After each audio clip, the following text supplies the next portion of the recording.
ఆగండి ఆగండి, chicken fry రొటీన్గా చేసుకొని బోర్ కొట్టేసిందా? అయితే ఇలా ఒకసారి ట్రై చేయండి, సూపర్ ఉంటుంది.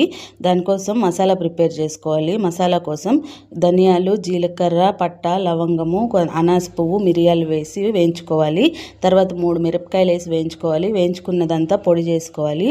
పొడి చేసుకున్న తర్వాత పొయ్యి మీద పెనం పెట్టుకొని అందులో ఆయిల్ వేసుకోవాలి. ఆయిల్ కొద్దిగా ఎక్కువే పడుతుంది.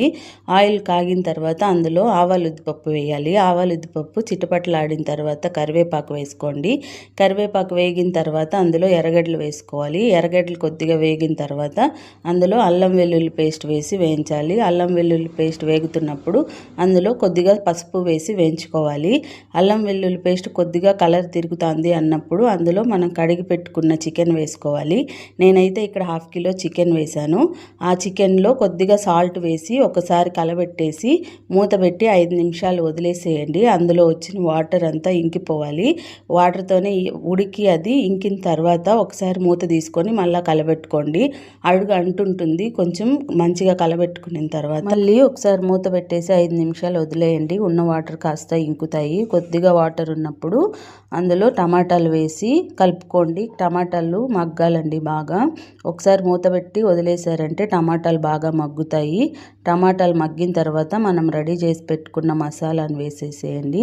ఈ మసాలాలు వేసి ఒకసారి కలపండి. కలిపినప్పుడే ఈ స్టేజ్లోనే మీకు ఇంకా ఏమన్నా కారం కావాలనుకుంటే యాడ్ చేసుకోండి. లేదు సరిపోతుంది అనుకుంటే యాడ్ చేయాల్సిన అవసరం లేదు.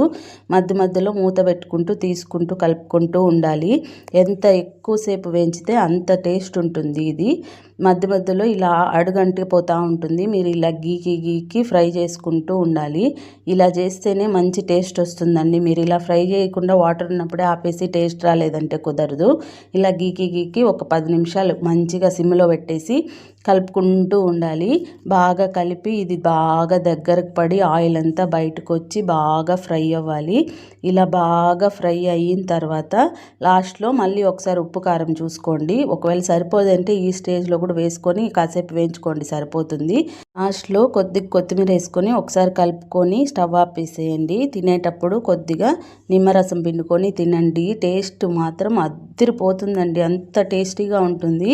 మీరు దీన్ని రసంలోకి కానీ పప్పుచారులోకి కానీ నంజుకొని తినచ్చు. లేదంటే ఉత్తదే స్టార్టర్ లాగా కూడా తినచ్చు. అంత సూపర్గా ఉంటుంది. కొద్దిగా తినే వాళ్ళు కూడా చాలా తింటారు. అంత టేస్టీగా ఉంటుంది. తినే కొద్దిగా తినాలనిపిస్తుంది.